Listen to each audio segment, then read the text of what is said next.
मतलब दूसरा या फिर अन्य। रक्षा का मतलब तो रक्षा है ही यहाँ पे, यानी आप क्या कर रहे हो, किसी दूसरे से रक्षा कर रहे हो। ठीक है, अब दूसरा कौन है यहाँ पे, जैसे मान लो ये कोई होस्ट सेल है, ये क्या है यहाँ पे कोई होस्ट सेल है, और इसको यहाँ पे कर रहा है कोई परेशान, यानी ये कोई पैथोजन है। ठीक है, ये क्या है, कोई रोग कारक है भाई, रोग कारक। ठीक है, ये है यहाँ पे रोग कारक, ये इसको यहाँ पे अटैक कर रहा है। ठीक है, ये इसको क्या कर रहा है यहाँ पे अटैक, सिंग वाला बना देते हैं भाई। ठीक है, तो देखो अब अपने शरीर में यहाँ पे रहती हैं एंटीबॉडी, क्या रहती है यहाँ पे, एंटीबॉडी रहती हैं, ये है प्रतिरक्षी रहते हैं, जिसको तुम क्या बोलते हो, एंटी बॉडी बोलते हो भाई। ठीक है, अब ये एंटीबॉडी इसको पकड़ लेती हैं ऐसे करके, और ये मैक्रोफेज को बोलेंगे कि भैया इसको क्या करो, आप खत्म करो। तो ये क्या हो गया, प्रतिरक्षा, यानी बॉडी प्रतिरक्षा क्या होती है कि शरीर की एक क्षमता होती है जो रोग कारकों से सुरक्षा करती है, खुद को बचाए हुए रखती है। ठीक है, तो वो क्या हो गया, प्रतिरक्षा हो गया। तो देखते हैं, ये एक घातक रोग है भाई, घातक रोग तो ये नहीं है। सेकेंड है परजीवी की परपोषी के भीतर जीवित रहने की क्षमता, यानी कोई तुम्हारे घर में आया और वहीं पे जिंदा रहे, उसको क्या बोलते हो, रहने की क्षमता, जिंदा रहने की क्षमता, ये भी गलत हो गया। परपोषी और परजीवी के बीच सहजीविता, यानी जो तुम्हारे घर में आके रह रहा है ये और ये साथ रहने की जो गुण है उसको बोल रहे हो, नहीं भाई। परपोषी और रोग कारकों के परपोषी की रोग कारक जीवों से लड़ने की क्षमता, ये बिल्कुल सही है। तो अपन ने बताया ना कि ये जो एंटीबॉडी होती है ये इनसे लड़ती है, तो ये जो क्षमता है ना इसी को क्या कहते हो, आप प्रतिरक्षा कहते हो। ठीक है, चलते हैं नेक्स्ट। यहाँ पे देखो भाई, निम्नलिखित में से किस जोड़े में पहले संक्रामक रोग है और उसके बाद है असंक्रामक रोग, यानी ये तो क्या होते हैं, एक व्यक्ति से दूसरे व्यक्ति में फैलते हैं। ठीक है, और असंक्रामक नहीं फैलते हैं, नहीं फैलते। ठीक है, जैसे मान लो ये कोई एक्स है और ये कोई वाई है, तो यहाँ से जो फैल रहे हैं उनको तुम संक्रामक कह दो, जो नहीं फैलते हैं वो असंक्रामक हो गए। तो देखो कैंसर है, क्या कभी आपने कभी ऐसे देखा है कि एक व्यक्ति को कैंसर हो रहा है और दूसरे व्यक्ति को भी हो गया, ऐसा नहीं होता है ना कैंसर, तो ये क्या हो गया, असंक्रामक रोग है। ठीक है, लेकिन आपको पहले पूछना था संक्रामक। मलेरिया, मलेरिया भी नहीं फैलता है ऐसे, चलो ये तो रॉन्ग हो गया। मधुमेह और निमोनिया, मधुमेह देखो एक दूसरे व्यक्ति से नहीं फैलता है। एड्स ये फैलता है बेटा और ये नहीं फैलता, यानी पहला संक्रामक है दूसरा असंक्रामक, तो ये बिल्कुल सही है। टाइफाइड और एड्स, जो टाइफाइड है एक व्यक्ति से दूसरे व्यक्ति में ये नहीं फैलता है। ठीक है, तो ये भी रॉन्ग हो गया। तो फाइनल आंसर रहेगा हमारा ऑप्शन थर्ड, एड्स और कैंसर। तो देखो बेटा एड्स फैलता है जबकि कैंसर फैलता नहीं है।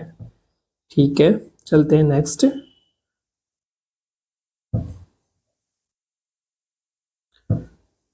यहाँ पे देखो कि अल्कोहल के दीर्घकालिक उपयोग का परिणाम होता है, यानी कोई आदमी है बहुत ज्यादा शराब पी रहा है, अल्कोहल का मल्टीपल यूज कर रहा है और बहुत दिनों से कर रहा है, बहुत ज्यादा पीता है, तो उसको कौन से डिजीज होने के चांसेस होते हैं। तो देखो यकृत सिरोसिस और तंत्रिका तंत्र की क्षति। ठीक है, यानी देखो यकृत सिरोसिस तो होना ही है उसको, यकृत सिरोसिस। देखो ये होता क्या है पहले ये देख लेते हैं अपन। यकृत सिरोसिस यानी भाई उसका जो लीवर है ना उसका क्या है, यकृत, ये मान लेते हैं अपन, ये है उसका यकृत है भाई, ये मान लिया उसका यकृत है। अब वो पिए जा रहा है भाई शराब पे शराब, शराब पे शराब, दारू पे दारू पिए जा रहा है। ठीक है, तो यहाँ पे डिकम्पोजिशन हो जाता है किसका,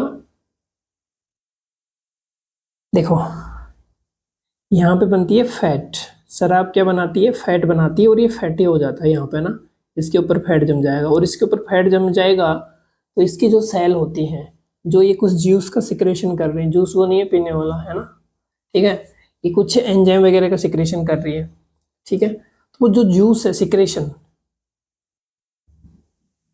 ठीक है, वो क्या हो जाएगा, ब्लॉक हो जाएगा। तो जो इसका मेन फंक्शन होता है वो ये नहीं कर पाएगा, ठीक है। तो उसको बोलते हैं यकृत सिरोसिस। अब देखो दूसरा,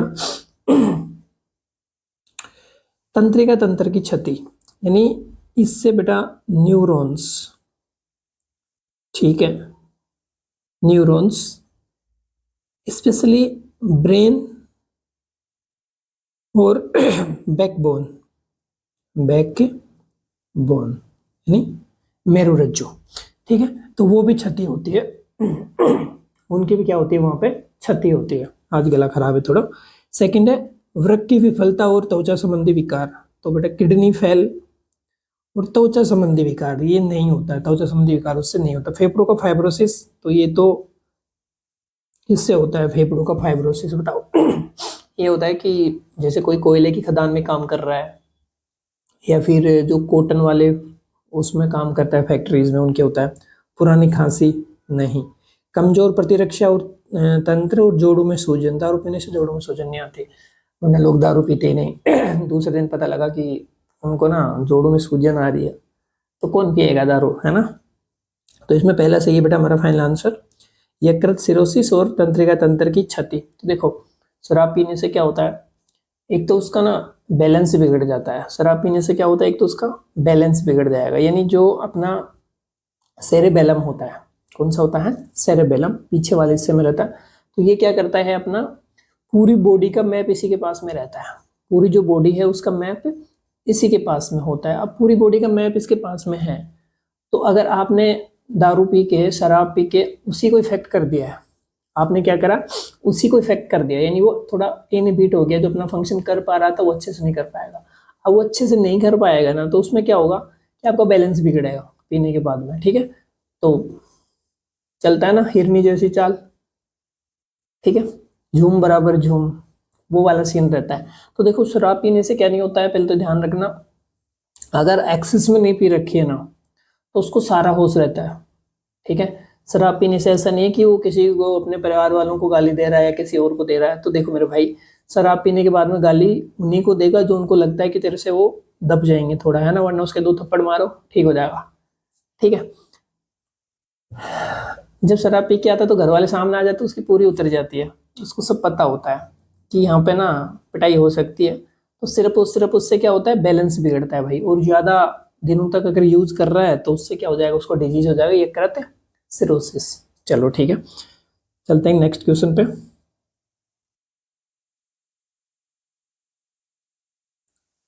यहाँ पे है कि अमीबी अतिसार यानी अमीबियासिस किसके कारण होता है। तो भाई यहाँ पे देखो अमीबा की बात कर रहा है, ठीक है, किसकी बात कर रहा है, यानी अमीबी की बात कर रहा है ना, अमीबी, यानी किसी न किसी अमीबा की स्पीसीज की बात कर रहा होगा। तो देखो फर्स्ट में एंट अमीबा स्टोलेटिका, सेकंड है साल्मोनेला टाइफी, थर्ड है प्लाज्मोडियम वाइवेक्स और ट्राइकोफाइटोन। तो देखो ये जो अतिसार होता है, अतिसार ये रहता है एंट अमीबा स्टोलेटिका से होता है, स्टोलिटिका। इसका क्या है, रोग कारक है। साल्मोनेला टाइफी तो टाइफाइड का हो गया, वाइवेक्स मलेरिया का हो गया, है ना। तो ये तो 3 तो यहाँ पे हो गए रॉन्ग। ऑप्शन फर्स्ट हमारा क्या है यहाँ पे सही है, कौन सा, एंट अमीबा स्टोलिटिका, ठीक है भाई। चलते हैं नेक्स्ट क्वेश्चन पे। ये है यहाँ पे हमारा कि नवजात को कुछ रोगों से बचाने वाले कोलेस्ट्रॉम में मौजूद प्रतिरक्षी किस प्रकार के होते हैं। तो भाई देखो पहले तो ये बात है कि कोलेस्ट्रॉम क्या होता है, कोलेस्ट्रॉम होता क्या है, ठीक है। तो देखिए कोलेस्ट्रॉम होता है कि जन्म के पश्चात लगभग 7 दिन, कितने दिन मेरे भाई, 7 दिन लगभग है ये, 9 भी हो सकता है और 5 भी हो सकता है। आजकल की महिलाओं के तो 2 दिन भी नहीं होते, ठीक है। चलो देखो अब इसमें क्या होता है, एक येलोविश कलर का फैक्टर पाया जाता है भाई, येलोविश कलर का एंटीबॉडी होता है एक, ठीक है, उसको बोलते हैं IgA। क्या बोलते हैं, IgA। तो ये IgA है ना, देखो भाई ये कोलेस्ट्रॉल में मिलेगा, ये तो अपना क्वेश्चन का आंसर हो गया। लेकिन एक बात सुनो कि जैसे ही बच्चे का जन्म होता है तो उसके बाद में जो महिला है उसकी मम्मी, उसके स्तनों से मिल्क का सिक्रेशन होता है, यानी दुग्ध निकलता है, और वो रहता है पीले कलर का, ठीक है, उसको तुम क्या कह रहे हो, कोलेस्ट्रॉल कह रहे हो। अब बात ये है कि पीला कलर क्यों होता है, तो वो एंटीबॉडी रहती है उसमें, वो रहती है IgA। अब बात ये है कि भगवान को क्या जरूरत पड़ी, भैया IgA दे रहा है, तो इसका जरूरत इसलिए पड़ा कि बच्चे है ना जब गर्भ में रहते हैं तो वहाँ का एनवायरनमेंट अलग रहता है, ठीक है, वहाँ का एनवायरनमेंट अलग रहता है, वो उसके लिए वहाँ पे वो 9 महीने से है, ठीक है, तो वो अडेप्ट है वहाँ के लिए, क्या है वो अडेप्ट है, वहाँ पे उसका अनुकूलन है। लेकिन जैसे बाहर आता है बॉडी से तो वो एकदम से बाहरी अनुकूलन में आता है, ठीक है, वो तो अडेप्ट नहीं हो पाता, ठीक है, वो उसके लिए अडेप्ट नहीं हो पाता, तो वो रोगों से अपनी सुरक्षा भी करेगा। बाहर बहुत सारे पैथोजेंस घूम रहे होते हैं, तो उससे क्या करे, प्रोटेक्ट करे। तो भगवान ने क्या डाल के दे दिया आपको, IgA डाल के दे दिया कि बेटा आप कुछ दिन तक ना सिर्फ माँ का दूध पियो, 6 महीने तक बोलते हैं, ठीक है, तो आपको क्या मिलेगा, IgA मिलेगा। यानी नेचुरल भगवान ने आपके लिए क्या व्यवस्था कर रखी है, रोगों से बचाने की व्यवस्था कर रखी है। तो बेटा इसको यूज करना चाहिए, ठीक है। तो ऑप्शन ए में है IgA, बिल्कुल सही है। IgG तो ये तो भाई प्लेसेंटा को पार कर जाती है, सबसे छोटी रहती है। IgM नहीं, IgE ये एलर्जी के लिए रहती है भाई, ठीक है। तो हमारा फाइनल आंसर क्या रहेगा, ऑप्शन फर्स्ट IgA, ठीक है। चलते हैं नेक्स्ट क्वेश्चन पे। यहाँ पे देखो नीचे दो कथन दिए गए हैं, नीचे दो कथन दिए गए हैं। अब देखो कौन सा दे रखा है भाई, देख लेते हैं। फर्स्ट में है मलेरिया परजीवी को अपना जीवन चक्र पूरा करने के लिए 2 परपोषियों मनुष्य और मच्छरों की आवश्यकता होती है। बिल्कुल सही है भाई, कि जो मलेरिया परजीवी होता है, मलेरिया परजीवी ये थोड़ा VIP टाइप का है मेरे भाई, ठीक है। ये क्या है, थोड़ा VIP टाइप का, प्लाज्मोडियम, ठीक है। ये डाइजेनेटिक होता है। क्या होता है, डाइजेनेटिक, यानी इसका एक तो प्राइमरी होस्ट चाहिए इसको, होस्ट जहाँ पे रहता है, ठीक है। एक इसको क्या चाहिए, सेकेंडरी होस्ट चाहिए, ठीक है। अब देखो एक प्राइमरी होस्ट और एक सेकेंडरी होस्ट। प्राइमरी होस्ट जहाँ पे क्या होता है, सेक्सुअल रिप्रोडक्शन होता है। प्राइमरी होस्ट किसको कहोगे आप, जहाँ पे क्या होता है, सेक्सुअल रिप्रोडक्शन। और सेकेंडरी होस्ट जहाँ पे क्या होता है, एसेक्सुअल रिप्रोडक्शन, एसेक्सुअल रिप्रोडक्शन, ठीक है। अब देखो एसेक्सुअल जो होता है, सेक्सुअल तो होता है बेटा मॉस्किटो में, मॉस्क्यूटो, और ये होता है ह्यूमन में। ये कहाँ पे होता है, ह्यूमन में होता है, ठीक है। तो अपन कौन से हैं उसके, सेकेंडरी होस्ट हैं, और मच्छर कौन सा होता है उसका, प्राइमरी होस्ट होता है। चलो ये तो बिल्कुल सही हो गया। सेकंड कौन सा है, हीमोजोइन एक विषैला पदार्थ है जो मलेरिया संक्रमण के दौरान रक्त कणिकाओं के टूटने से उत्पन्न होता है। बिल्कुल सही है कि ये जो हीमोजोइन है ना, हीमोजोइन, चलो यहां देखते हैं हीमोजोइन,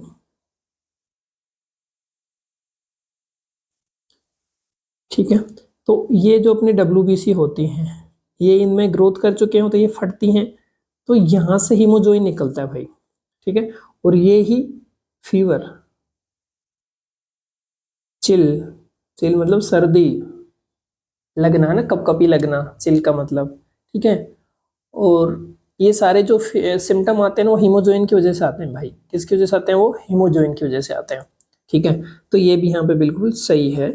उपयुक्त कथनों के प्रकाश में नीचे दिए गए विकल्पों में से सही उत्तर का चयन करें। तो भाई दोनों सही है ना, तो ऑप्शन फर्स्ट में क्या है, कथन फर्स्ट सही है लेकिन कथन सेकंड गलत है। नहीं, फर्स्ट गलत लेकिन सेकंड सही, नहीं भाई, फर्स्ट और सेकंड दोनों सही है, बिल्कुल सही, करेक्ट। कथन फर्स्ट और सेकंड दोनों गलत नहीं भाई, कैसे हो सकते हैं। तो फाइनल आंसर क्या रहा हमारा यहाँ पर, ऑप्शन थर्ड। चलते हैं नेक्स्ट क्वेश्चन पे। यहाँ पे देखो भाई, यहाँ पे कि टीकाकरण और प्रतिरक्षीकरण का सिद्धांत किस पर आधारित है, कि आपको ना कोई दे रहा है, टीका लगा रहा है, नहीं वैक्सीन, वैक्सीनेशन हो रहा है आपका। एक हो रहा है आपका इम्यूनाइजेशन, एक क्या हो रहा है, इम्यूनाइजेशन। एक तो टीका लगा दिया, ठीक है। अब यहाँ पे ना एक छोटे सी वो है, समझने का रहता है, बाकी ऐसा कुछ है नहीं, लेकिन बच्चों को लगता है ऐसा कि वैक्सीन और इम्यूनाइजेशन, इसमें क्या फर्क हो गया, वैक्सीन भी तो वही है, लगाते तो इंजेक्शन ही है। नहीं भाई, थोड़ा सा इसमें डिफरेंस है। देखो क्या डिफरेंस है कि वैक्सीन जो होता है, ये जैसे आपको, आप जा रहे हो सड़क पे घूम रहे हो, ठीक है, आप गिर गए, आप गिर गए, आपको लग गई चोट, ठीक है, यहाँ पे ब्लीडिंग होने लग गई।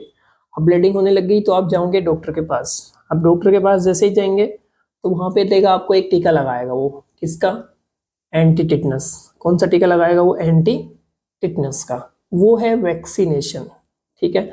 अब जैसे बच्चे का जन्म होता है, फिर उसमें ना 6 महीने पे और 1 साल पे, 5 साल पे, तो वो लगते हैं जैसे टीके लगते हैं वहां पे ना, वैक्सीनेशन टीका, मतलब मैं टीका बोल रहा हूँ लेकिन वो इम्यूनाइजेशन है। एक्चुअल में क्या है वो, इम्यूनाइजेशन, यानी वो क्या कर रहे हैं कि आपको रोगों से बचाने के लिए पहले ही लगा रहे हैं। वो क्या कर रहे हैं, आपको पहले ही लगा रहे हैं कि इन फ्यूचर आप क्या रहोगे, प्रोटेक्टेड रहोगे, ठीक है। तो वो क्या हो गया, इम्यूनाइजेशन, यानी आपको इसमें क्या डाला जा रहा है, इम्यूनाइजेशन में, इम्यूनाइजेशन में आपको डाल दिया वहां पे एंटीजन डाल दिया, तो उसके विरुद्ध आपकी बॉडी में क्या बन गए, एंटीबॉडी बन गए। क्या बन गए, एंटीबॉडी। लेकिन इसमें पहले से आपको क्या दे रहे हैं, एंटीबॉडी दे रहे हैं कि भैया टिटनस के तो गए ना, आप सड़क पे गिरे तो वो सड़क पे या फिर गोबर में, मिट्टी में टिटनस के क्या होते हैं, पैथोजन होते हैं, तो वो पकड़ के उसको खा लें, ठीक है। इसमें आप पहले क्या डाल रहे हो, एंटीबॉडी डाल रहे हो, और इसमें क्या डाल रहे हो आप, एंटीजन डाल रहे हो, ठीक है। ओके, अब यहाँ पे देखो ये कैसे पता लगता है भाई, ये रहता है स्मृति के गुण पे आधारित रहता है। ये किसके गुण पे, स्मृति आधारित रहता है, के गुण पर आधारित होता है। ये कैसे आधारित रहता है स्मृति के गुण पे, देखो आपकी बॉडी में एक के, मान लो पोलियो का अर्ध मरा हुआ वायरस डाल दिया, ठीक है, आधा मरा हुआ है ना। अब ये डाल दिया बॉडी में, तो अब बॉडी क्या करेगी, एंटीबॉडी बनाना शुरू कर देगी। बॉडी क्या शुरू कर देगी, अभी एंटीबॉडी बनाना शुरू कर देगी। अब जैसे ही बॉडी एंटीजन बनाएगी, ओ सॉरी एंटीबॉडी बनाएगी, अब जितना था उनको तो मार दिया, मरे हुए थे जैसे भी थे, तो उनसे तो स्टिमुलेट हुई है। लेकिन बाद में अगर कभी दोबारा से पोलियो का वायरस आ रहा है तो वो उसके फटाफट उस पर क्या करना, क्विक रेस्पॉन्स देगी, यानी उसको सल्टाने का काम करेगी, मारने का काम करेगी, ठीक है। तो वो क्या करा, एक फोटो खींच के रखी थी ना, मेमोरी सेल जो होती हैं वो, कि दोबारा से अगर कभी आएगा तो अपन उस पर अटैक करना है। अगर कोई दूसरा वायरस आ रहा है तो उस पर अटैक नहीं करेगा भाई, वो ध्यान रखना, ठीक है। तो ये किस पे आधारित है, स्मृति के गुण पे आधारित है, ठीक है। किसके गुण पे है ये, स्मृति के आधारित है। चलो ठीक है, तो देखो बक्सकाणु, नहीं बेटा देखो खाने का काम तो होता है, लेकिन जिसका प्रिंसिपल है वो क्या है, स्मृति का गुण है। स्मृति के गुण पे बिल्कुल सही है। तरल प्रतिरक्षा अनुक्रिया नहीं, प्लाज्मा कोशिका नहीं, तो फाइनल आंसर सेकंड ऑप्शन, स्मृति के गुण पे। चलते हैं भाई नेक्स्ट पे। ये है यहाँ पे कि तंबाकू के धुएं में मौजूद एक रासायनिक कैंसरजन किसका प्रमुख कारण है। तो भाई पहले तो याद रखो कि उसमें होता क्या है, निकोटीन होता है। क्या होता है उसमें, निकोटीन होता है। और ये क्या करता है, फेफड़ों का कैंसर करता है, फेफड़ों का कैंसर करता है। तो ये अपन ने कल ही पढ़ा है कि कैंसर कैसे करता है ये। तो जो फेफड़ों का जो एपिथेलियम होता है वहां पे ये कोशिकाएं होती हैं, इसका डीएनए भी होगा। डीएनए में क्या कर देता है, जो प्रोटो ओन्कोजीन्स थे ना, प्रोटो ओन्कोजीन, इनको क्या कर देगा ये, ओन्कोजीन्स में कन्वर्ट कर देता है, ओन्कोजीन्स। और फिर ये किसको प्रमोट करेंगे भाई, कैंसर को प्रमोट करेंगे। और ये शुभ काम कौन कर रहा है, ये काम कर रहा है निकोटीन, ठीक है। तो उससे क्या हो जाएगा, कैंसर हो जाता है, समझिए। तो देखो आमाशय का कैंसर नहीं भाई, फेफड़ों का कैंसर बिल्कुल सही है, त्वचा का नहीं, अग्नाशय का भी नहीं करता ये, है ना। आमाशय का वगैरह तो आप जो कोल्ड ड्रिंक वगैरह पीते हैं ना एक्सेस अमाउंट में, ज्यादा अमाउंट में, तो उससे होता है ये। तो हमारा फाइनल आंसर हो गया यहाँ पे ऑप्शन सेकंड, फेफड़ों का कैंसर। चलो भाई देखते हैं नेक्स्ट क्वेश्चन। ये है कि ल्यूकेमिया से पीड़ित व्यक्ति में होता है, ल्यूकेमिया पहली बात तो ये देख लेना ये ब्लड कैंसर होता है। क्या होता है? ये एक ब्लड कैंसर होता है ल्यूकेमिया, ठीक है। यानी इसमें बहुत ज्यादा अमाउंट में इमेच्योर डब्ल्यूबीसी बन जाती है भाई। क्या बन जाएंगी? डब्ल्यूबीसी फॉर्मेशन होता है। अब इसका इलाज क्या है? या तो आप रेड बोन मेरो में ट्रीटमेंट करो, या फिर कुछ समय के बाद में भाई वो उस पे लेवल पर डिपेंड करता है, ब्लड को क्या कराते रहो? चेंज कराते रहो। फर्स्ट है वसा उत्तक में सामान्य वृद्धि, नहीं भाई। प्रतिरक्षी बनाने वाली कोशिकाओं में वृद्धि, त्वचा का रंग बनाने वाली कोशिकाओं में वृद्धि, डब्ल्यूबीसी की बढ़ी हुई संख्या। यहाँ पे ना इमेच्योर आता तो और बढ़िया लगता है। ये बढ़िया का मतलब सोना नहीं, डब्ल्यूबीसी, ठीक है। तो भाई हमारा फाइनल आंसर भी क्या रहेगा? ऑप्शन 4। देखो नेक्स्ट क्वेश्चन है, चित्र में दर्शाई गई स्थिति के लिए मुख्य रूप से कौन सा परजीवी जिम्मेदार है? तो पहले तो ये देखो भैया, ये रोग है हाथी पांव। कौन सा रोग है? हाथी पांव। देखो यहाँ पे हाथी के जैसे भाई के हो गए हैं पैर, देख रहे हो? हाथी के जैसे पैर हो गए यहाँ पे, ये देखो। हाँ राजा, देखो यहाँ पे ना जननांग पे भी सूजन आ गया है, ठीक है। क्या? जननांग पे भी क्या हो गई है भाई? स्वेलिंग हो गई है। तो इससे क्या भी आ जाता है? नपुंसकता भी आती है भाई, नपुंसकता भी आती है, यानी बच्चे पैदा करने की क्षमता भी क्या हो जाती है? खत्म हो जाती है। तो देखो ये है हाथी पांव। तो इसका जो रोग कारक है, ठीक है, वाउचेरिया बैंक्रोप्टाई। तो देखो राइनो वायरस ये सामान्य जुकाम के लिए जिम्मेदार है भाई। तो वाउचेरिया बैंक्रोप्टाई बिल्कुल सही है। टीनिया सोलियम नहीं। एपिडर्मोफाइटोन ये भी नहीं होता। तो बेटे फाइनल आंसर हमारा हो गया ऑप्शन सेकंड, वाउचेरिया बैंक्रोप्टाई, ठीक है। चलते हैं नेक्स्ट क्वेश्चन पे। यहाँ पे देखिए कि एलर्जी के लक्षणों को तेजी से कम करने के लिए उपयोग की जाने वाली औषधियां हैं, ठीक है। तो देखो भाई एलर्जी होती क्या है, पहले तो ये देख लो आप, एलर्जी होती ही क्या है। देखो एलर्जी का मतलब ये है कि अपनी ना कुछ मास्ट सेल है, मान लो ये मान लेते हैं अपन मास्ट सेल है,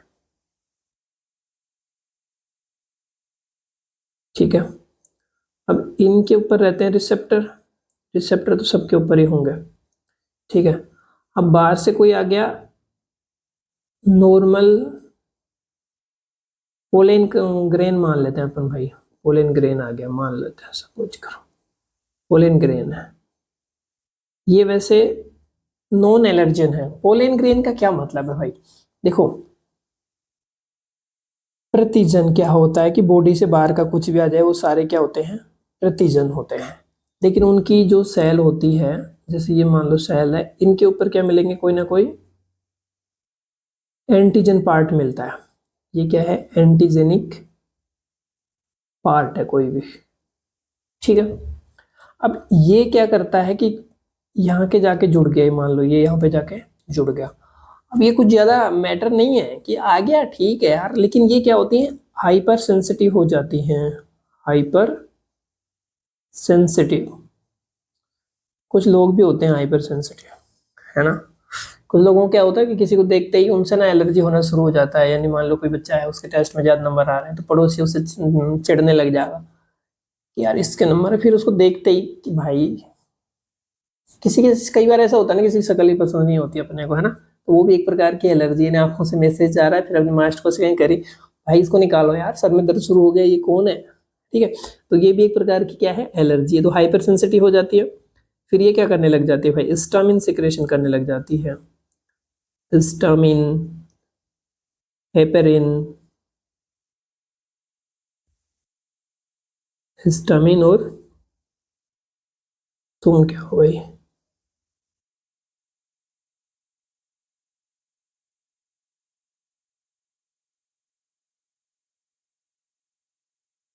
तो इसने करा हिस्टामिन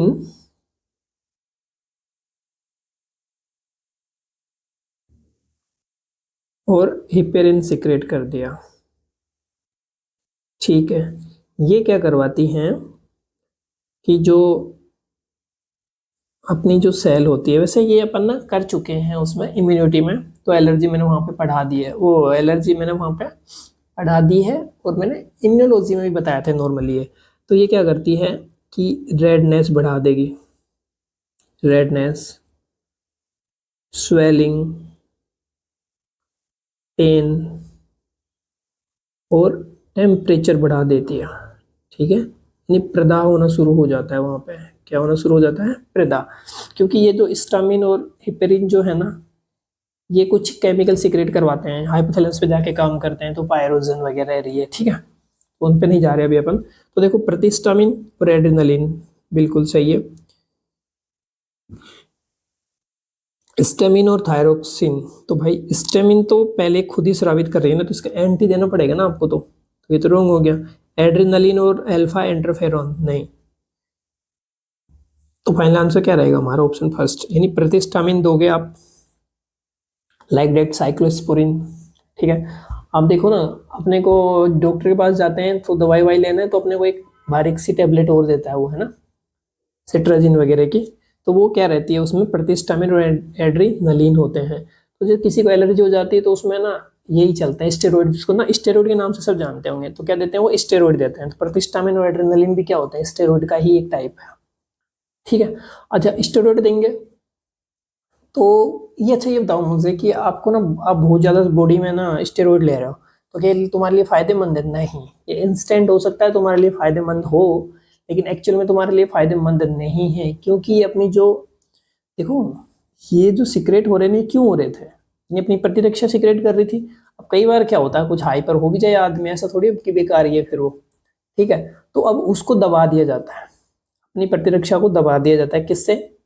ये आप क्या ले रहे हो? एंटीस्टामिन और एड्रेनलिन ले रहे हो ना, इससे प्रतिरक्षा को दबा दिया। तो अब दवाई दिया, वो तो सबके लिए काम कर रही थी ना, तो वो तो और भी अगर रोगाणु आएंगे तो उनके लिए काम नहीं करेगा। तो ये मामला गड़बड़ है भाई। ठीक है, ओके। अब देखो नेक्स्ट, ये तो मेरा फाइनल आंसर हो गया ऑप्शन फर्स्ट कि प्रतिस्टामिन और एड्रेनलिन। चलते हैं नेक्स्ट क्वेश्चन पे। यहाँ पे भाई, सांप के जहर के खिलाफ एंटीवेनम में होता है। एंटीवेनम में क्या होता है भाई? किसी को खा गया सांप, तो उसके जो एंटीवेनम का इंजेक्शन लगाते हैं, ठीक है, तो उसमें क्या रहता है? तो देखो, फर्स्ट में प्रतिरक्षी, सेकंड है प्रतिजन, थर्ड है एंजाइम, फोर है हार्मोन। तो देखो भाई, ये मान लो कोई एक ह्यूमन है, ये है कोई एक ह्यूमन है, इसको काट लिया सांप ने। इसको किसने काट लिया? सांप ने काट लिया। मान लो ये डाल दिया उसने, वीनम है ये क्या है? वीनम है, स्नेक वीनम है, सांप का जहर है। और अब ये चला गया इस ह्यूमन के अंदर चला गया। ठीक है, अब कुछ लोग जाएंगे डॉक्टर के पास और कुछ लोग जाएंगे बाबा के पास। ठीक है, तो पहले मैं आपको बता दूं कि जो भी ये बाबा होते हैं, झाड़ फूक करने वाले, इनका प्रिंसिपल क्या है? देखो, इनका प्रिंसिपल ये है कि ये क्या काम करते हैं, अगर कोई मान लो किसी को सांप ने काट लिया, तो पहली बात तो ये है कि अपने जो लगभग पाए जाते हैं ना 90 to 95% के समथिंग सांप अपने जहरीले नहीं होते हैं, जो अपने नॉर्मल इस एरिया में मिलते हैं ना अपने वाले में। ठीक है, तो वो क्या है, उनमें दो चार टाइप के सांप होते हैं, वो जहरीले रहते हैं, जैसे ना नाग वाला हो गया, कोबरा हो गया, क्रेत हो गया, वगैरह वगैरह दो चार। बाकी मैक्सिमम सांप में क्या होता है, तो जहर होता ही नहीं है। ठीक है, हाँ, लेकिन उनकी लार में इन्फेक्शन होते हैं, उनकी सलाइवा जो है, काटेंगे आपको तो सलाइवा जाएगा, तो उसमें बैक्टीरियल इन्फेक्शन हो सकता है, लेकिन विनम नहीं होता है भाई उसमें। क्या नहीं होता है उसमें? विनम नहीं होता, यानी जहर नहीं होता, यानी तुम मरोगे नहीं। तो तुम्हें काटा सांप, तुम्हें नहीं, मतलब तुम्हारे दुश्मनों को। ठीक है, उनको काटा सांप, वो कोई बाबा के पास, बाबा ने क्या करा? आपको इमोशनली सपोर्ट दिया। ठीक है, ठीक है, वो आपको क्या बोलेंगे कि भाई आप क्या लो, घी खाओ, घी पियो, उसमें काली मिर्च वगैरह कुछ डाल डाल के ये आपको पिलाया जाएगा। ठीक है, वो एंटीटॉक्सोइड होते हैं, यानी वो टॉक्सिसिटी को क्या कर रहे हैं? कम कर रहे हैं। ठीक है, अब सांप का जहर भी अलग अलग होता है, कोई कौन से पार्ट को इफेक्ट करता है, कोई कौन से पार्ट को इफेक्ट करता है। ठीक है, तो पहली बात तो आप जो उसके पास गए हो उसमें जहर ही नहीं था, है ना, तो आप बच गए। या फिर आपके अंदर जो जहरीला सांप ने भी काटा, मान लो, तो जहर के जो अमाउंट है वो लिटिल अमाउंट में इंजेक्ट हुआ, यानी कम ही सांप ने कम ही काटा, पूरा जहर नहीं छोड़ा ऐसे मान लो, तो तुम बच सकते हो। अगर प्रॉपरली अगर जहरीले सांप ने काट लिया तो भाई तुम्हारी वहीं पे भी मृत्यु तय है, तुम्हारे दुश्मनों की, मतलब वहां पे भी मृत्यु क्या है, तय ही है। ठीक है, तो वो नीम की पत्तियां वगैरह खिलाते हैं। ठीक है, तो इनसे काफी हद तक फायदा मिल जाता है अगर सांप जहरीला नहीं है तो अपन क्या सोचते हैं कि बाबा ने अपने को बचा लिया। तो भाई हम बाबाओं के खिलाफ नहीं, हाँ हम उन बाबाओं के खिलाफ हैं जो फालतू में नौटंकी करते हैं, लेकिन जो रियल गॉड वाले बाबा है ना उनके खिलाफ हम नहीं है। ठीक है, तो देखिएगा तो उनके चक्कर में नहीं आए और क्या करें, डॉक्टर को दिखाएं। तो वो क्या करेगा, आपको ना एक इंजेक्शन देता है। पहले बात तो अगर आपको सांप ने काटा तो जो अगर आपने सांप को देख लिया कि कौन से टाइप का सांप था, तो डॉक्टर को ये बताएंगे आप कि वो फलाना फलाना टाइप का सांप था, तो वो आपको तुरंत क्या दे देगा, इंजेक्शन दे देगा, यानी उसके एंटी वेनम दे देगा। वेनम का मतलब होता है कि इंसेक्ट या फिर सांप का जहर। ठीक है, एंटी वेनम दे देगा। उसको बोला आपने कि कोबरे ने काट लिया तो भैया एंटी कोबरा वाला आपको प्रतिरक्षी का इंजेक्शन दे देगा तुरंत। अदरवाइज वो क्या करेगा, टेस्ट करेगा, उसके पास और भी बहुत सारी एंटीबॉडी रखी हुई, तो टेस्ट करेगा आपका ब्लड लेके कि कौन से वाले ने काटा है, तो उसमें टाइम लग सकता है। ठीक है, तो कभी किसी को सांप काट ले तो उसको देखो कि कौन सा वाला था। अब हम देखेंगे कहाँ पे, वो तो भग गया तो भग गया, लेकिन अगर देख सकते हो तो बता देना उसको। ठीक है, तो आपका तुरंत इलाज हो जाएगा। तो वो क्या डालते उसमें, प्रतिरक्षी डाल देंगे। तो ये देखो मान लो ये प्रतिरक्षी का एक अपन ने इंजेक्शन दे दिया यहाँ पे भर के, ये लो भाई अपन ने बना दिया, एक इंजेक्शन बना दिया ये वाला। इसमें क्या पड़े हैं, ये प्रतिरक्षी पड़े हुए हैं।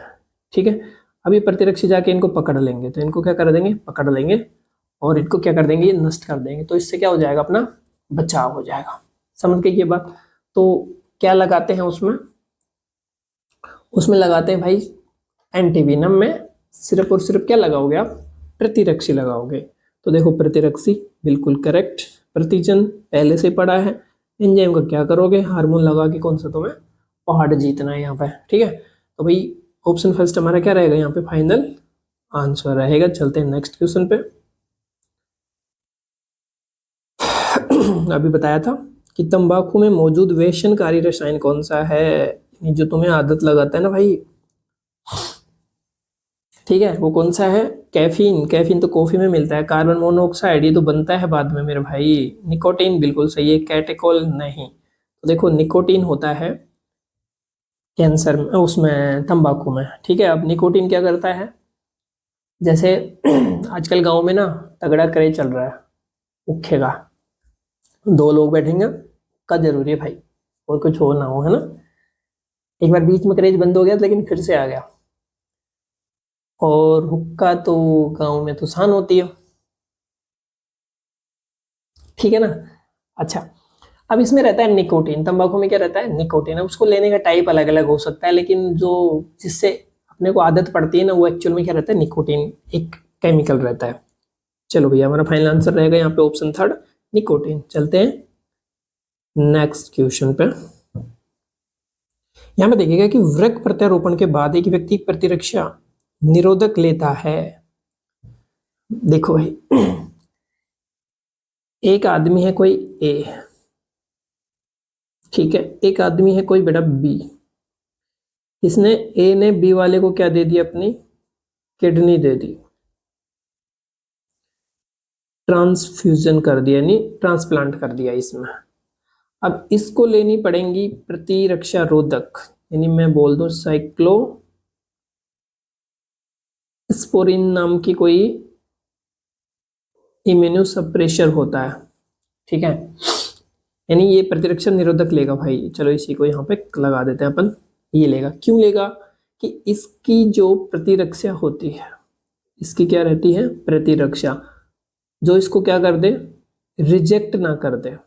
ये क्या नहीं कर दे, रिजेक्ट। यानी भाई देखो अगर मैंने किसी की किडनी डोनेट करी हुई लगा ली, अपने अंदर इम्प्लांट कर ली, तो मेरे शरीर की जो कोशिकाएं होती नहीं, प्रतिरक्षा तंत्र, वो क्या करता है कि बाहर से आई हुई कोशिकाओं को रिजेक्ट करता है कि भाई तुमने, तो फिर वो मान लो अगर किडनी तुम्हारी किडनी वो एक्सेप्ट कर रहा है, तो बाहर से कोई वायरस आ गया, पैथोजन आ गया, तो उनको भी तो एक्सेप्ट कर लेगा ना। तो ये गुण होता है कि हम बाहर की चीजों को एक्सेप्ट नहीं करते हैं। ठीक है, हम नहीं करते हैं तो कैसे करेंगे, उसको वो खा पी के नष्ट करेगा। नहीं, एंटीबॉडी क्या कर देती है, उसको पकड़ पकड़ के खा लेती है। ठीक है, रिजेक्ट कर देगी। ठीक है, तो उससे बचने के लिए आप क्या ले रहे हो, इम्यूनो सब प्रेशर ले रहे हो, यानी आप क्या कर रहे हो, अपने प्रतिरक्षी तंत्र को दबा रहे हो। ठीक है, तो देखो जल्दी ठीक होने के लिए, काहे का जल्दी ठीक होने के लिए भाई, कि वो स्वीकार नहीं करे तो उसको दबा दो भाई, पहले पागल बना के रखो। सेकंड है, अपने शरीर को एक नए वृक्क को अस्वीकार करने से रोकने के लिए, बिल्कुल सही है। वृक्क को बढ़ाने के लिए कहाँ ले जाओगे बढ़ा के, सर्दी को रोकने के लिए, अच्छा ठीक है भाई। तो उससे कि बॉडी दूसरे की किडनी को रिजेक्ट ना करे, अस्वीकार ना करे, उसको पागल बनाए रखो, उसको दबा के रखो पीट कूट के। और कैसे दबाओगे, प्रतिरक्षण निरोधक देके। चलो चलते हैं नेक्स्ट क्वेश्चन पे। एक है यहाँ पे, मोर्फिन के एसिटिलीकरण के द्वारा कौन सा यौगिक बनता है। देखो भाई, ये मोर्फिन है ना, ये खुद भी डायरेक्ट नहीं है, ये भी कुछ ना कुछ परिवर्तन करके ही बनाया गया। तो इसका अगर एसिटिलीकरण कर रहे हो आप तो बेटा हेरोइन बनती है। कोकीन नहीं बनता, मैरिजुआना और तंबाकू नहीं बनती है। इससे क्या बनती है, हेरोइन। अच्छा, ये हेरोइन वो वाली हीरोइन नहीं है ना, ये एक्चुअल में हेरोइन आना चाहिए, हेरोइन। ठीक है, ये हीरोइन नहीं है। चलो ठीक है, ऑप्शन थर्ड यहाँ पे करेक्ट आंसर है। चलते हैं नेक्स्ट क्वेश्चन पे। ये है बेटा मैचिंग वाला। तो देखो, सूची फर्स्ट को सूची सेकंड से सुमेलित करो, सूची फर्स्ट और सूची सेकंड। देखो ये वाले क्वेश्चंस है ना, सूची वाले, ये बहुत इजी रहते हैं। इसमें आपको अगर 2 या 3 बैठ रहे हैं ना तो बेटा आप इसको सही कर सकते हो। रोग भाग वाहित रोग, वायु वाहित रोग यानी वायु से फैलने वाले, दूषित भोजन से फैलने वाले, और कवक रोग। तो देखिएगा यहाँ पे अगर अपन बात करें कि रोग वाहक वाहित रोग कि दूसरे में कैसे कौन से फैल रहे होते हैं भाई, वायु से कौन से फैल रहे होते हैं, दूषित भोजन और पानी के माध्यम से कौन से फैल रहे होते हैं। तो देखिएगा ये तो बहुत इजी रहेगा कि पहले देखो आप, दूषित भोजन और पानी से ये सबको पता होगा कि टाइफाइड होता है, ये सबको पता होगा कि कौन सा होगा इसमें, टाइफाइड यानी। ठीक है, और कवक से भी सबको पता होगा ये कौन सा रहा होगा, दाद रिंगवॉर्म, जो कवक से होता है। तो भाई इसको मिला के देख लो एक बार के लिए आप। मैं ये आपको तरीका बता रहा हूँ कि आप कैसे करेंगे ऐसे सवालों को। तो कवक यानी एक डी में सेकंड, डी में सेकंड भाई इसमें है और इसमें है, इन दो में है, तो इनको तो हटा दो, इन दो को तो आपने क्या कर दिया, हटा दिया। अब देखो ये दो तो हो गए, सी और डी है ना। सी में कौन सा आ गया आपका, फर्स्ट, सी में आ गया फर्स्ट, ये सी में थर्ड आ गया। वैसे तो अपना बैठ गया आंसर अभी सेकंड, अभी अपना आंसर बैठ गया यहाँ पे सेकंड। लेकिन फिर भी देखो, वायु वाहित रोग यानी जो हवा के माध्यम से भी फैल सकता है, तो भाई ये है निमोनिया। ये क्या कर सकता है, जैसे ड्रॉपलेट, जैसे निमोनिया अगर मान लो कोई रोगी है, अगर वो छींकता है तो छींक के साथ भी ड्रॉपलेट जाती है, तो उससे भी कोई दूसरे लोग संक्रमित हो सकते हैं ड्रॉपलेट से। तो बी में आ गया थर्ड, बी में आ गया भाई थर्ड आ गया। अब आपका ए बच गया, तो ए में तो फिर आपका कौन सा, फोर आना ही है। तो हमारा फाइनल आंसर रहेगा यहाँ पे ऑप्शन सेकेंड। ठीक है, चलते हैं भाई नेक्स्ट क्वेश्चन पे।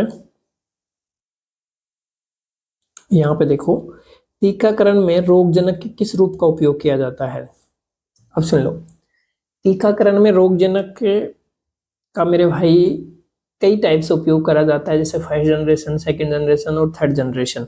लेकिन अभी इसमें देखते हैं अपन ऑप्शन के बेस पे कि कौन सा कर रहे हैं अपन। तो देखो, सक्रिय और मजबूत रोगजनक प्रतिजन। भाई मेरे एक बात बताओ यार, आप सक्रिय और मजबूत को कर लोगे तो खुद ही अंदर जाके रोग नहीं कर देगा, है ना, तो ये तो तुम्हें नुकसान पहुंचा देगा। निष्क्रियत और दुर्बलीकृत रोगजनक प्रतिजन, बिल्कुल बेटा, इसका एक एग्जाम्पल भी होता है पोलियो वैक्सीन। पोलियो की जो वैक्सीन होती है उसमें दुर्बलीकृत, अति सक्रिय हो भाई, मरवाओगे क्या। संश्लेषित विषाक्त पदार्थ, हाँ ये भी होता है, लेकिन ये आगे की जनरेशन में, संश्लेषित नहीं होता वैसे ये। ठीक है, चलो यहाँ पे बात करें अपन, ऑप्शन सेकंड हमारा क्या रहेगा फाइनल आंसर भाई। देखो नेक्स्ट क्वेश्चन, निम्नलिखित में से कौन सा लसिका उत्तक नहीं है। लसिका यानी लिम्फोइड टिश्यू नहीं है, लिम्फोइड टिश्यू क्या होते हैं, पहली बात तो ये देखो, लिम्फोइड टिश्यू होते क्या है। कुल मिला के बाद जहां पे क्या रहती है भाई, WBC, जहां पे लिम्फोसाइट रहती है ना, जैसे टॉन्सिल हो गया, जैसे अग्नाशय, टॉन्सिल, थाइमस, प्लीहा। तो यहाँ पे देखो प्लीहा, ये क्या है, प्लीहा क्या है, प्लीहा क्या है, कब्रिस्तान होता है ना आरबीसी का। थाइमस, यहाँ पे तो निर्माण ही होता है, ठीक है। और टॉन्सिल, यहाँ पे रहती है ना नोडसिक, ठीक है, यानी अपने को जब जुकाम खाम लगती है तो वहां पे ना सूजन आ जाती है, वहां पे क्या आ जाती है, सूजन आ जाती है, स्वेलिंग आ जाती है। तो वहां पे क्या होता है, वो WBC की वजह से ही आती है। देखो एक्चुअल में टॉन्सिल होती है और चेक पोस्ट होती है। क्या होती है ये, चेक पोस्ट, यानी यहाँ पे ब्लड का सर्कुलेशन हो रहा है तो वहां से थोड़ा सा ब्लड का सैंपल लिया जाता है और यहाँ पे रहते हैं WBC, वो चेक कर रहे हैं इसे इन्फेक्शन तो नहीं है, इन्फेक्शन है तो अपने नंबर्स बढ़ाएंगे तो वहाँ पे स्वेलिंग आती है, समझ रहे हो। ठीक है, टॉन्सिल। प्लिया, प्लिया में भी होता है। थाइमस में तो इनका निर्माण ही होता है। अग्नाशय, तो भाई यहाँ पे ना अग्नाशय जो होता है, यहाँ पे इनका लफड़ा नहीं है, इनसे ये कोई लिम्फ टिश्यू में नहीं आता है। तो हमारा फाइनल आंसर भी क्या रहेगा बेटा, ऑप्शन फर्स्ट, ठीक है। देखो नेक्स्ट क्वेश्चन, कैंसर कोशिकाओं के दूर स्थान पर फैलने की प्रक्रिया को किस नाम से जाना जाता है, ये कल ही पढ़ा अपन ने। सस्पर्श संदमन नहीं, ये तो क्या करता है कि दूसरी कोशिका जब डिवीजन करे उसको रोकती है। परजीविता नहीं, दूसरे के घर में रहने की क्षमता है ये तो। मेटास्टेसिस, ये बिल्कुल सही है कि फैलता है ना उस प्रोसेस को क्या कहते हो आप, मेटास्टेसिस कहते हो। हाइपोस्टेसिस नहीं। फाइनल आंसर हमारा ऑप्शन थर्ड, मेटास्टेसिस। चलो देखते हैं नेक्स्ट, मच्छर के लार्वा को खाने वाली मछली का नाम क्या है। तो देखो डॉल्फिन, शार्क, व्हेल, भाई ये तो तुम्हें खा जाए। डॉल्फिन तो, शार्क तो भाई, पहली बात तो ये है कि शार्क है ना समुद्र में रहती है, कार्टिलेज का इसका स्केलेटन होता है, खा जाएगी, चले गए। गम्बुज ये मछली होती है जो क्या करती है भाई, मच्छर के लार्वा को खाती है। तो मलेरिया से बचाने के लिए एक ट्रीटमेंट ये भी है कि आसपास में अगर पानी भरा हुआ हो तो वहां पे गम्बुजिया मछली डाल दो, ठीक है। ओके, तो यहाँ पे option second final answer. Next पे चलते हैं अपन, स्वप्रतिरक्षा रोगों के बारे में निम्नलिखित में से कौन से कथन सत्य हैं कि जो अपने आप, यानी इसमें क्या हो गया भाई, अपने ही लोग धोखा देने लग गए हैं, इसको बोलते हैं स्वप्रतिरक्षा, यानी अपने ही एंटीजन, अपने ही प्रतिरक्षी, अपने ही कोशिकाओं को नष्ट कर रहे हैं, तो उसको क्या बोलते हैं आप, स्वप्रतिरक्षा रोग, है ना। तो देखो शरीर की प्रतिरक्षा प्रणाली अपनी कोशिकाओं पर हमला करती है, भाई बिल्कुल तो करेक्ट है। ये आनुवंशिक कारक कोई कारण हो सकते हैं, हाँ हो सकते हैं। रूमेटॉइड आर्थराइटिस एक उदाहरण है, बिल्कुल है। ये प्रतिजों को आसानी से ठीक हो जाता है। अब ये इसका, ये प्रतिरोग जो दवाइयां हैं ना, जो क्या है यहाँ पे कि प्रतिरक्षी, प्रतिजैविक, एंटीबायोटिक, भाई एंटीबायोटिक, इनसे क्यों होगा ये एंटीबायोटिक। प्रतिरक्षी तो क्या होते हैं, तो सूक्ष्म जीवाणु की वृद्धि को रोक रहे हैं ना भाई, ये गलत है। 1 2 3 सही है इसमें, तो देख लो भाई 1 2 3 कहाँ पे है, ऑप्शन फर्स्ट में है 1 2 3, करेक्ट। 1 2 3 इसमें क्या आ गया, 4 आ गया ना, उठाओ 4 जहाँ पे आ रहा है हटा दो भाई, घटा। चलते हैं नेक्स्ट, तो देखो भाई मलेरिया के जीवाणु स्पोरोजोइट, कौन से भाई, स्पोरोजोइट्स कहाँ मिलते हैं। तो देखो संक्रमित मादा एनोफिलीज की लार में, बिल्कुल सही है। ये एक युवा एनोफिलीज मच्छर के आमाशय में। मलेरिया से पीड़ित व्यक्ति के यकृत में। मलेरिया से पीड़ित व्यक्ति की श्वेत रक्त कोशिकाओं में। अच्छा देखो पहले तो ये याद रख लो कि जो जीवाणु जो होते हैं ना, स्पोरोजोइट, क्या भाई, स्पोरोजोइट,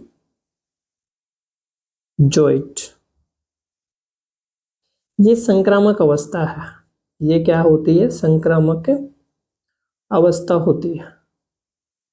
यानी अगर कोई नॉर्मल पेशेंट है उसको अगर मलेरिया हो रहा है तो वो पहले, जैसे ये मान लो अभी स्वस्थ व्यक्ति है, इसको मच्छर ने काटा, तो वो जो वो जा रहे हैं ना कुछ स्पोरोजोइट, वो इसमें इंजेक्ट हो रहे हैं भाई, तो लार में होते हैं एनोफिलीज की लार में, संक्रमित मादा होने चाहिए। तो ऑप्शन फर्स्ट हमारा क्या रहेगा यहाँ पे, फाइनल आंसर रहेगा भाई। नेक्स्ट देखो, यहाँ पे कि एम्फेटामिन और बेंजोडाइजेपिन जैसे ड्रग्स का उपयोग सामान्यतः किसके लिए किया जाता है? तो देखो, एम्फेटामिन और बेंजोडाइजेपिन दर्द निवारण के लिए नहीं, ये पागल लोगों के लिए किया जाता है भाई, मानसिक व्याधि के रोगियों की पहचान करने की सहायता करने के लिए। यानी जो कोई मानसिक रोगी है ना, तो उनको कह रहे हैं यार तुम लेट लो थोड़ा, उनको थोड़ा काम डाउन करने के लिए किया जाता है ये। रक्तचाप कम करने के लिए, बुखार को कम करने के एंटीपायरेटिक होते हैं। तो सेकंड हमारे यहाँ पे क्या रहेगा करेक्ट आंसर।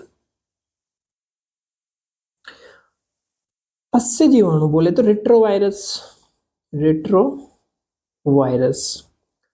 में आनुवंशिक सामग्री के रूप में क्या होता है भाई? एड्स तो याद ही होगा तुम्हें, तो सिंगल स्टैंडर्ड आरएनए होता है। तो देखो DNA, RNA, protein, lipid, RNA, ठीक है। क्यों? क्योंकि आरएनए से डीएनए बनाने की क्षमता तो इनके अंदर होती है। ठीक है भैया, चलते हैं नेक्स्ट क्वेश्चन पे। टिटनस में प्रतिआविष का इंजेक्शन किस प्रकार का प्रतिरक्षीकरण प्रदान करता है? प्रतिआविष यानी टिटनस में क्या है कि एंटीटोक्सोइड देते हैं ना। तो देखो सक्रिय प्रतिरक्षी, निष्क्रिय प्रतिरक्षी, स्व प्रतिरक्षी, तरल प्रतिरक्षी, काम की बात। देखो भाई, एक होती है निष्क्रिय प्रतिरक्षा, एक होती है सक्रिय प्रतिरक्षा। निष्क्रिय प्रतिरक्षा में क्या होता है, आपकी बॉडी को कोई टेंशन नहीं है, ठीक है, बाहर से बने बनाए दे दो प्रतिजन, प्रतिरक्षी, आपकी बॉडी में प्रतिरक्षी पड़े, उनको प्रतिजन पड़े, उनको खा पी के फ्री करेगी प्रतिरक्षी, ठीक है। सक्रिय में क्या होता है, बाहर से क्या देना है, एंटीजन देना है, बॉडी को क्या करना है कि अब तुम काम पे लग जाओ भाई, ठीक है। उसको क्या बोलोगे, सक्रिय प्रतिरक्षी, सक्रिय प्रतिरक्षा। यानी बॉडी को काम पे लगाना है तो सक्रिय, बॉडी को काम पे नहीं लगाना, बना बनाए सामान दे दो तो निष्क्रिय या पैसिव। अब आ जाओ, तो टिटनस आप गिरे, टिटनस के पैथोजन चले गए अंदर, तो आपको क्या चाहिए, एंटीबॉडी चाहिएगा ना, तो आपको क्या दे रहे हो, निष्क्रिय वाला दे रहे हो ना। निष्क्रिय प्रतिरक्षीकरण करते हैं भाई, सक्रिय नहीं करते। स्व प्रतिरक्षण तो क्यों करेंगे, तरल वरल बढ़ा। तो यहाँ पे ऑप्शन क्या आ गया अपना, सेकंड आ गया भाई निष्क्रिय प्रतिरक्षी देते हैं अपन उसमें। चलो नेक्स्ट चलते हैं। कायिकीय रोध यानी फिजियोलॉजी, एक होता है फिजिकल, एक होता है फिजियोलॉजी। देखो फिजिकल में तो दीवार बनाना है, फिजियोलॉजी में कुछ काम करके मारना है, यार और झंझट मिला उला कुछ करना है ना। मुख्य कार्य क्या है इसका, तो देखो अस्थियों को मजबूत बनाना, रोगाणु की वृद्धि को रोकना, रक्तचाप को नियंत्रण करना, मानसिक तनाव। मानसिक तनाव को करके क्या करोगे भाई फिजियोलॉजिकल, इसमें तो क्या मिलेंगे आपको, लार मिलेगा, HCl मिलेगा, ठीक है। रक्तचाप भी क्यों करना है, रोगाणु की वृद्धि को तो रोकना है भाई, हड्डियां मजबूत करनी, दूध पियो, इससे क्या होता है। तो हमारा फाइनल आंसर क्या रहेगा यहाँ पे, ऑप्शन सेकंड, रोगाणु की वृद्धि को रोकना। चलो नेक्स्ट चलते हैं। निम्नलिखित में से कौन सी सामान्य जुकाम की विशेषता है? सामान्य जुकाम ये मुख्य रूप से फेफड़ों को संक्रमित करता है भाई। सामान्य जुकाम होता है ना, वो अपर रेस्पिरेटरी ट्रैक्ट को परेशान करता है, लोअर को नहीं करता। निमोनिया क्या करता है, लोअर रेस्पिरेटरी ट्रैक्ट को परेशान करता है, यानी फेफड़ों को निमोनिया करेगा, जुकाम सिर्फ यहाँ का सिस्टम को कंट्रोल करती है, नहीं तुम्हारा ना आंखें वाटरी, ये रंगी नजर आएगी, भरी भरी आंखें है ना, म्यूकस, सांस लोगे ना मजे आएंगे, ठीक है। ये जीवाणु के कारण होता है। ये मुख्य रूप से नाक और श्वसन पथ को प्रभावित करता है। श्वसन पथ में भी बेटा याद रख लेना ऊपरी। ये एक ऐसा संचारी रोग है भाई, संचारी रोग है। अगर किसी को जुकाम हो रखी है, वो उसने ना मार्कर वार्कर भी यूज करे, लैपटॉप कुछ भी यूज करेगा, तो उससे भी ये फैल सकता है। तो ये भैया थर्ड आएगा अपना, तो यहाँ पे ये मुख्य रूप से नाक और श्वसन पथ को दिक्कत करता है। चलो नेक्स्ट देखते हैं। नेक्स्ट है दुर्दम अबुर्द, दुर्दम यानी फैलने वाला।